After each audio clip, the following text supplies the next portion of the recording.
C'est le moment que vous attendiez tous. Bon alors calme-toi. Récemment, je suis tombé sur une vidéo de Psyodélique dans laquelle il parle de Pirorca. Bon là d'accord, hein, Pirorca, on connaît, y a rien à apprendre de ce mec. Mais à un moment, sorti de nulle part, il balance un scud à Fantine de la chaîne Fantine et Hippocrate à propos de l'éducation sexuelle chez les enfants. Et devinez quoi ? Encore une fois, il n'a rien compris. C'est pas possible! Allez, on regarde ça et on débriefe juste après. Ça, c'est quelque chose que Fantine fait. Fantine fait de l'éducation sexuelle dans les écoles.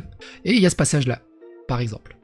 Donc, dans les écoles primaires pour des enfants de 6 à 11 ans. Ça peut donc être dangereux. Enfin, il faut être honnête sur l'activité sexuelle des enfants de 8 à 12 ans. Elle existe, mais principalement par des expériences solitaires. Ainsi, aborder la masturbation permet... Donc ça, elle explique en gros le programme qu'elle aborde avec les enfants dans les écoles. Donc elle leur parle de masturbation, de tout ça. Elle existe, mais principalement par des expériences solitaires. Ainsi, aborder la masturbation permet de parler d'hygiène et d'intimité, qui sont au final les deux seules conditions à une pratique sexuelle solitaire acceptable. Le mot même de masturbation n'a pas forcément besoin d'être prononcé d'ailleurs. On peut parler de découvrir son corps, de se toucher. Il est important que les enfants comprennent que cette expérience et cette curiosité sont normales et qu'elles ne sont pas problématiques du moment qu'elles obéissent à ces deux impératifs, hygiène et intimité. On se lave les mains avant, après et surtout on fait ça seul et sans le montrer aux autres. Cela permet également de glisser facilement vers la notion de consentement. Quand on se fait du plaisir à soi, c'est facile, mais quand on veut le faire avec quelqu'un, il faut lui demander et il a le droit de refuser. Ce refus doit donc être respecté.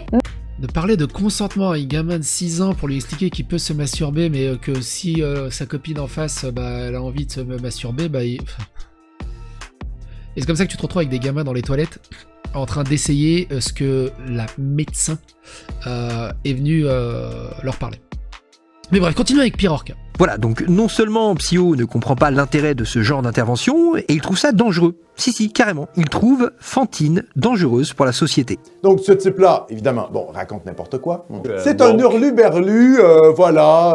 Bon alors, plusieurs choses. Ces interventions servent entre autres à ce que les enfants sachent reconnaître un acte qu'ils ne doivent pas accepter. Et surtout, ce ne sont pas des cours. Ils n'ont pas un planning avec un cours comme ça tous les lundis à 8h. C'est genre 1 à 2 fois par an, effectué la plupart du temps par des intervenants qui ont des connaissances, des compétences avérées sur ce genre de sujet. Et surtout, les interventions ne parlent pas que de ça, c'est une petite partie parmi un exposé beaucoup plus large, comme le précise clairement Fantine au début de sa vidéo. De la 6e à la terminale, mais en débutant dès le CP. Cela dit, dès le CP, 3 séances ne sont pas indispensables, en fait, pour le rythme on ne sait pas trop. Quelles sont les idées phares ? Égalité des genres, respect, tolérance, estime de soi, laïcité et humanisme. Ce que ne comprend pas Psyodélique, c'est que parler de ce genre de choses à des enfants permet justement d'éviter que les gosses se tripotent devant les autres. Qu'ils sachent que si un autre enfant ou un adulte fait ça devant eux, c'est pas normal. Et surtout, ça leur permet de se rendre compte que si un adulte commence à leur faire des trucs chelous, ils sauront que là, il se passe quelque chose, qu'il y a un truc qui va pas. Parce que, dans le monde réel, combien d'enfants ont subi ce genre d'atrocité, justement car ils ne connaissaient ni leur corps, ni les notions d'intimité et de consentement. Combien de personnes, une fois adultes, ont réalisé bien trop tard que ce qu'ils ont subi enfant n'était pas normal. Et s'ils avaient appris dès leur plus jeune âge ces notions toutes simples de consentement et d'intimité, on aurait pu éviter combien de drames ? Enfin bon, moi je dis ça, je dis rien, je ne fais que poser des questions. Et surtout, pour Psyodélique, expliquer à un enfant l'importance du consentement, ça signifie les rendre dépravés. Alors là, sérieux, j'ai pas les mots.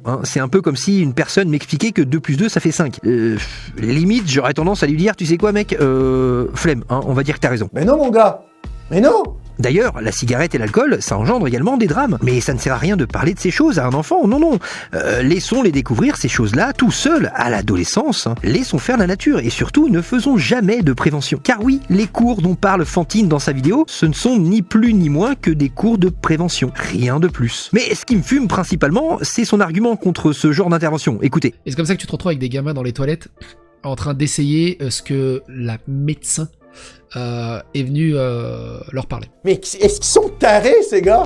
Est-ce qu'ils sont tarés? Non, mais entre vous et moi, est-ce qu'ils sont complètement dingues? Donc, selon lui, c'est à cause de ces interventions que les enfants font touche-pipi. C'est sûr qu'avant ce type de cours, aucun enfant au monde n'a jamais fait ça.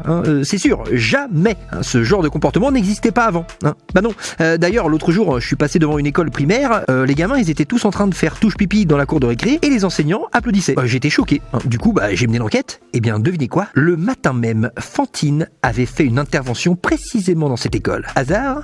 Bande de crédules. Ouvrez les yeux. tout est lié. Mais blague à part, à cause en partie de ce genre de petites phrases de psycho, il y a plein de gens dans la sphère du scepticisme qui se retrouvent accusés de promouvoir la pédophilie par le biais de ces interventions. Mais n'hésitez pas à jouer à leur jeu. Si, vous allez voir, c'est très facile. Non, parce que quand même, je trouve ça assez suspect que ces gens-là refusent ce genre d'intervention. Comme si finalement, ces personnes avaient peur que leurs enfants se rendent compte qu'il se passe des choses pas normales chez eux. Comme s'ils souhaitaient maintenir leurs enfants dans l'ignorance la plus totale pour leur faire accepter à peu près tout et n'importe quoi. D'ailleurs, quel type de personnes se servent de l'ignorance et de la crédulité des enfants pour arriver à leur fin? Hein? Ben oui, c'est ça que vous voulez. Dans le fond de votre cœur, vous savez que ce que je dis est vrai. Attention, je n'accuse personne. Je pose simplement la question. Bref, et toi mon petit bonhomme? T'en penses quoi finalement de tout ça? Parce que moi je...